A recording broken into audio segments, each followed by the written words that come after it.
Hello. Hi there. Welcome to the Guiding Voice podcast series. The Guiding Voice for a better future. This podcast is to help professional students, IT employees, and entrepreneurs to shape their careers. Dear listeners, in every episode, we interact with industry experts or leaders or academicians or coaches across the globe to drive some insightful conversations that will help our audience learn great things.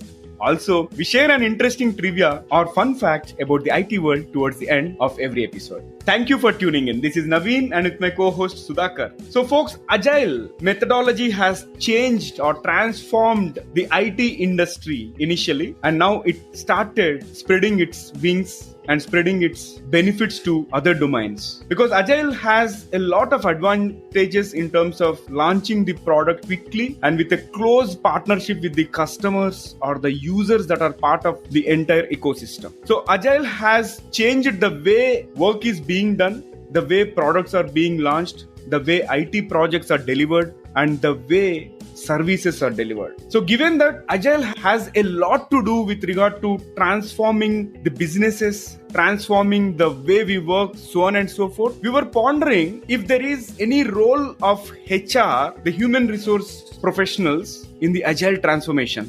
So today we are going to discuss a topic around HR's role in Agile transformation, and we are pleased to welcome Smitha to our show.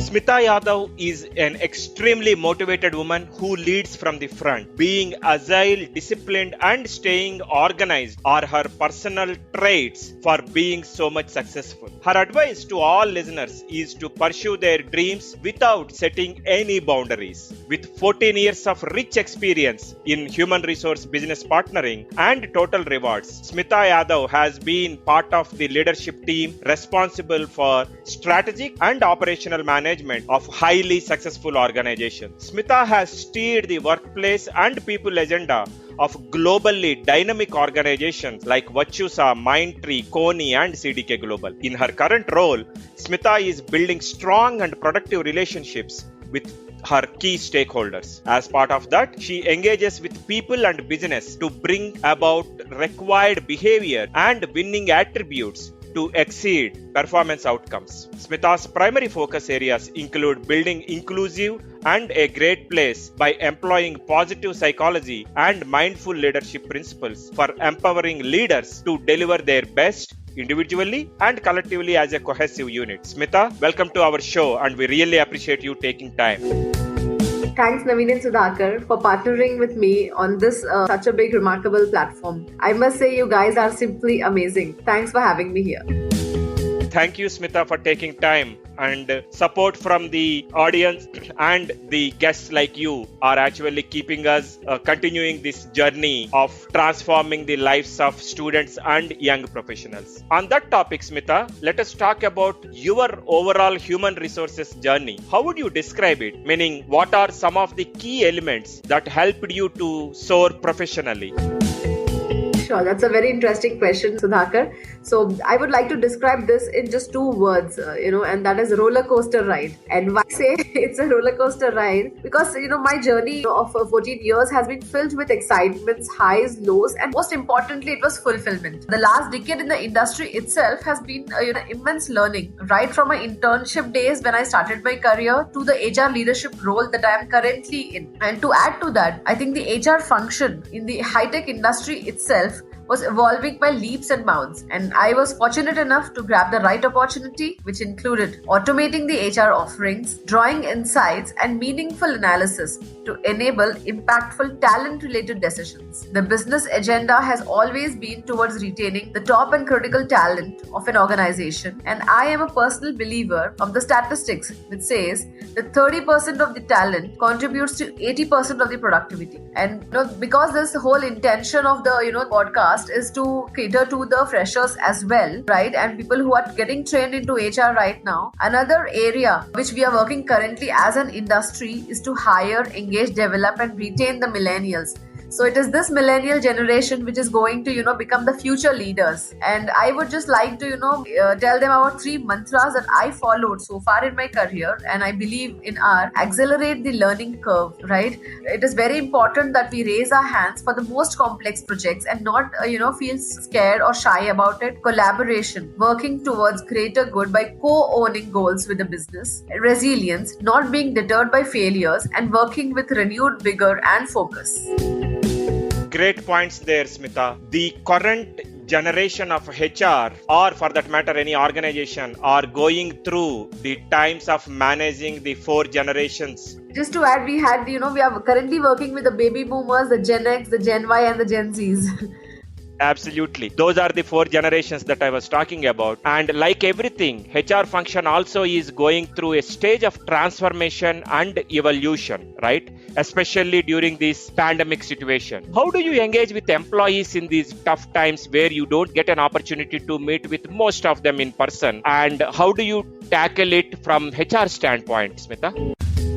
So, Sudhakar, organizations are constantly reorganizing their energies to innovate and engage with the employees. Needless to say, the pandemic, has accelerated the efforts and results. But definitely, the health, wellness, and safety definitely took precedence in this pandemic situation. Organizations went to the extent of enhancing the medical insurance policy immediately, without any delay. Virtual learning is emphasized in all the team meetings. Conducting surveys on weekly basis to understand the health of the employees and their family members is also another initiative which is being run, in the industry. And if we ask about what are the skills of a leader, right, that one is looking for right now, definitely, trust, resilience, and empathy turned out to be the paramount skill of a leader. Be it the HR or business, this is one thing which has, come out quite out right here. And in the current scenario, many team integration activities were also made to happen digitally, such as the online family engagement practices, webinars with the industry experts,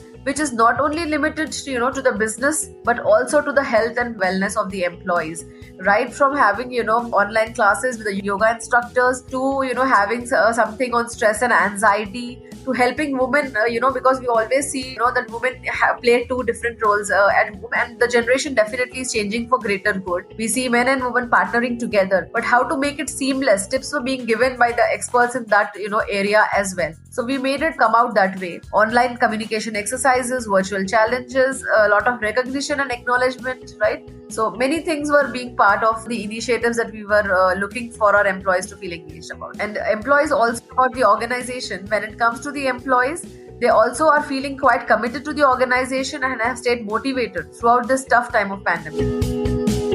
Yeah, you touched upon the right aspects. Like there are many things that have changed, especially the family engagement part and giving more focus to the fitness and health aspects of it. Likewise. So, Smitha, we all look at our past and smile or laugh at that. Like it shows that whether we are in the right direction or at the right pace, but at times we wonder whether things have moved as per our plan or not. So here is a question for you. What is one thing that you wish you had known when you began your career? That's again a very interesting question. Thanks, Naveen, for that. I wish I had focused more on networking, right? And I say this because I should have started early, as it would have definitely, I would have invested a lot of time and efforts in that. And nevertheless, I think I've come a long way. And, as the belief goes, better late than never, right? So that is one thing which is on my mind. Wonderful. So what is one other thing that you see today in HR which is completely different to the times when you started your HR career? Right. So, Naveen, as we all know, right, HR is now driven by data. So, be it any intervention, any strategy, goal, or for that matter, decisions, these are all being operated relying on data and numbers, which definitely is a sea change from how we have evolved as a HR function in itself. Continuing on that topic, Smitha, what is one lesson that you learned from your HR leaders that you find it very useful, relevant even today? Sure. So, Sudhakar, to answer your question, the lesson I think which I've learned from the leaders, right, whom I have interacted with in my experience has been Kaizen, which is continuous improvement. As we understand that we are all in a very fast-paced environment, which is evolving every hour. And that is why I think we need to invest our time wisely on a daily basis. Put forth at least, 30 minutes to 1 hour, it could be basis what we want to absorb from what's happening around. I think, yes, continuous improvement is the word. Wonderful. So thanks for bringing that continuous improvement aspect, because continuous improvement helps us in evolving ourselves and transforming in the right direction so that we can be more productive, we can be up to date. Great point. And just to add to that, Naveen, I think, for the new generation, right, it is very important for them to learn from experiences of the, earlier generations also. So it's very important for them to, look back and see, okay, what kind of advancements had happened in the past, how were they being handled that time, and what can we foresee in future. Learn from others' experiences. I think, yes, that's a good question. Thanks for that. Absolutely. And I think in this case, reverse coaching or reverse mentoring might help somebody who is at a Gen X or the baby boomer level, right? Probably as a HR, you guys might want to run those kind of initiatives which will help the senior most leaders in the organizations, especially in the non-technology world, right? Wherein there will be a lot of gap that needs to be addressed and all, it might come handy. Certainly, Naveen. So I think a lot of questions have been aimed at me. Let me put forth one question. I'm okay with any one of you answering that, Naveen, Sudhakar. So how do you see HR adding value to the business? Sudhakar, over to you. Smitha, the way I see HR adding value is in knowledge industry, people is everything. Human resources are everything. So I see HR adding value in two aspects. One, by ensuring and working with the company leaders also to train and develop employees as part of continuous learning process. That is one. And the second one I would say is reward the high performers through increased compensation and periodic promotions and ensuring that they get what they deserve. That way, continuous learning and regular reward activity, both of them put together is two aspects that I would say that the strong performers will continue to be with the company and thereby improving or increasing the value. One other aspect which I would like to add here is more about the calibration part of it, right? So from my experience, what I have seen is HR is going to passively observe people, and whoever is doing well, right? They definitely look out for someone and try to give them some enough opportunity so that these guys can grow faster. And similarly, if somebody is not doing well, rather than blaming them, hey, this is not you are supposed to do, but these guys will try to be very empathetic and try to understand from the shoes of the employee and give them a chance and come up with a contingency plan like PIPs or maybe assigning a coach or mentor. So likewise, I see a lot of value addition from the HR fraternity, and they are also strong partners with the business in terms of executing the business plan. So one of the key functions, I would say. Definitely, Naveen. Yes. Great to hear from both. All right. Thank you. Smitha, in HR, you go through some real tough experiences, right? Dealing with people, and especially dealing with people from diverse background, diverse experience, so on and so forth. Can you share one experience like which is staying with you now and which might stay for some more time in terms of one challenging situation which you have dealt successfully? Sure, Naveen. So working for 14 years in the industry, I certainly had few tough experiences. However, I must say every time I dealt with them, I pushed myself to greater excellence, right? Because we should never leave any scope left out for learning. So I believe that every opportunity or every threat should be considered as a learning. And I remember very vividly that I was newly appointed as an HR partner for an engineering group whose leader was not very famous to be kind of, empathetic. But that's how people perceive, and perceptions, right, change, right? And when we get to know the person, when we start working with them, we understand their mindset, their, psyche. And when I heard, I was not deterred. When I heard that, there is a different personality, which, was tough for the previous HR. And I took it quite sportingly and I said, okay, let me see. I would love working with, such a challenging environment. And then when I went there, the first meeting itself, I thought that the battle is won. The reason being, because when I went there, I went with an open book and I came back with lot of what expectations they have from HR. So when we listen to people, right, it is like half of the job is done when we listen to them, and half, we have to make some plans to see how we can evolve their team, their functions, right? That is how I think, we need to gain trust first. Whenever we are meeting somebody, we shouldn't go with any assumption or any perception of others, but build our own perception about people, right? And being in HR, we understand different, psyche of people.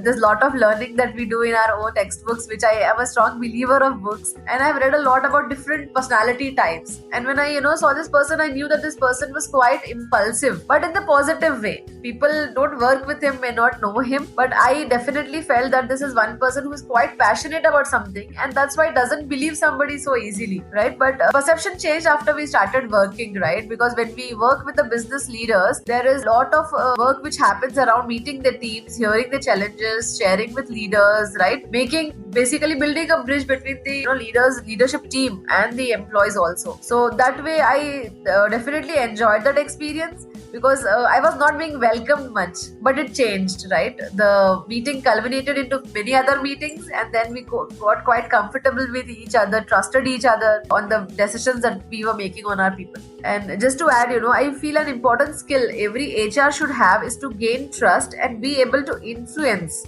And that is possible only through backing our interventions with data. Going to leaders with meaningful data enables them to take wise people decisions. That's it, yeah. Great points there. Trust and influence driven by data. Amazing, Smitha. One final question for this session. What advice would you give someone who wants to pursue a career similar to yours? Sure, Sudhakar. So the first thing that comes to my mind is, find out your area of interest. I am saying this because HR in itself, the function in itself, the discipline in itself is an ocean. We have roles such as operations, business partnering, total rewards, diversity champions, learning and development, right? Talent acquisition. There are many more emerging, such as transition leader, people capability maturity leaders, right? So we have to actually find out what is our strength. And there are a lot of, material available on the web, in our college lectures. We need to understand what is our interest, based on which we definitely can pursue. And there's always a rotations which happen in HR. So, you always have the opportunity to do everything. You could be that lucky also. Or you could become a niche expert in any one, be it like total rewards. And 3 tenets I would suggest, for the listeners is don't worry about your future. Shape your future. The only way to predict future is to create one, right? So genuine believer in that. Think broadly in terms of interest, skill and market. A lot of passionate things need to be adding value to business. Think about those things, what is being done, and build a career. Don't run after money. That is my tenet which I had always practiced. Definitely a lot of learning of what the industry is doing will definitely take you there.